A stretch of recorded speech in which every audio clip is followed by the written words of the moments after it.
Olá, seja bem-vindo ao Centro de Educação à Distância da Exacto Software. Meu nome é Gislane Costa, instrutora do curso de Excel. Hoje falaremos sobre os números, copiar e colar e sobre o menu arquivo. Uma boa aula para você! Continuando o assunto formatação, vamos estudar agora formatações específicas para números. Para ilustrar, temos aqui uma planilha parecida com o que nós trabalhamos na aula passada. Uma relação de produtos, valor unitário, quantidade vendida e valor vendido. Observe que os números referentes a valor unitário tratam-se de dinheiro. Portanto, seria interessante aplicar a esses números o formato monetário. Observe que no grupo números, nós temos aqui vários estilos que serão aplicados a números dependendo da sua necessidade. Temos o formato de número de contabilização, que vai atribuir justamente aquilo que nós precisamos, que é um formato monetário para eles. Para isso, selecionamos todos os valores e, clicando sobre o botão, automaticamente os valores são formatados no padrão contábil brasileiro.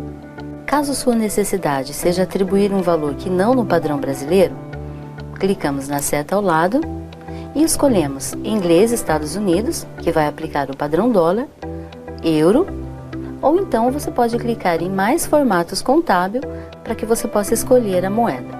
A parte de cima, você pode observar que ele já estabeleceu um estilo chamado contábil. O Excel nos oferece um estilo muito parecido ao contábil, que é o estilo moeda. A diferença entre eles é que o formato moeda coloca toda a sequência de caracteres próximas umas das outras, enquanto que o contábil realiza uma formatação de vírgula embaixo de vírgula e separa mais o cifrão do valor. Além disso, se um dos valores for zero, perceba que no formato contábil, no lugar do zero, ele coloca um traço indicando esse valor. Já no formato moeda, ele atribui o dígito zero com o cifrão. Do lado do formato de moeda, nós encontramos a opção Estilo de porcentagem. Esse estilo faz que um número decimal, por exemplo, possa atribuir um formato de porcentagem. Clicamos sobre o número e depois sobre o botão de porcentagem. Caso você tenha um valor com um determinado formato e queira retirar esse formato, basta clicar sobre ele e na opção aqui em cima, clicar no formato geral, que é sem formato específico. Uma opção também é de aumentarmos ou diminuirmos casas decimais. Observe que no valor apresentado nós temos duas casas decimais. O Excel nos oferece a possibilidade de aumentar ou diminuir.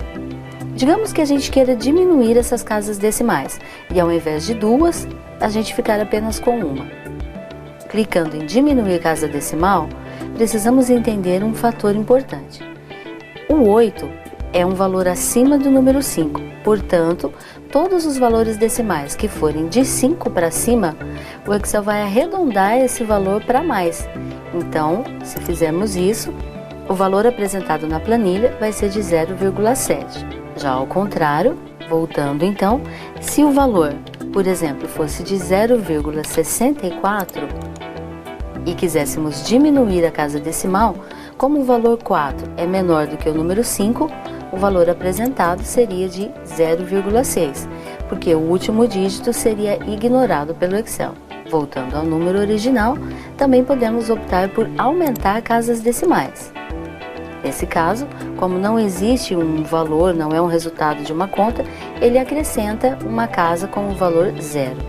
Falando agora sobre cópias, muitas vezes nós temos planilhas e precisamos copiar parte ou integralmente essa planilha. No caso, vamos tomar como exemplo apenas as duas primeiras colunas, que é de produto e valor unitário. Selecionamos as informações que desejamos copiar e teclamos Ctrl C.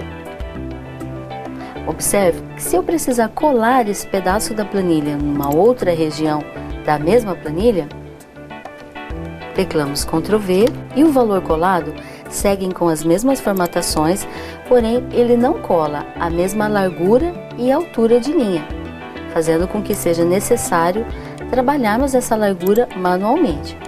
Essa parte da planilha copiada também pode ser colada numa outra planilha de mesma pasta ou numa pasta diferente.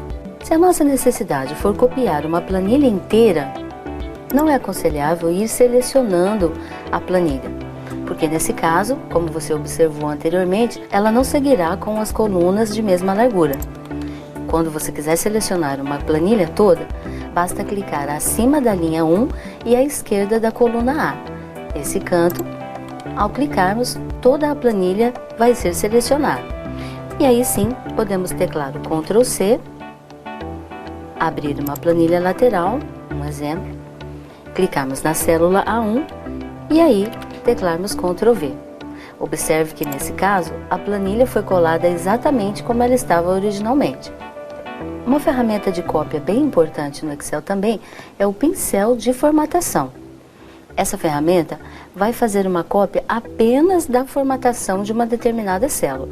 Por exemplo, se quisermos que a formatação da célula D2, aqui no caso, seja a mesma formatação atribuída para esses números, então nós clicamos sobre ela, depois sobre pincel de formatação e selecionamos a região de destino. Observe que a mesma fonte, tamanho, alinhamento e todas as demais formatações da célula D12 serão aplicadas nas células de destino. Mas como esses valores são padrões monetários, aplicamos o formato de contabilização. Para salvarmos uma planilha, podemos acessar o botão Salvar na barra de acesso rápido, ou então podemos trabalhar com o menu Arquivo.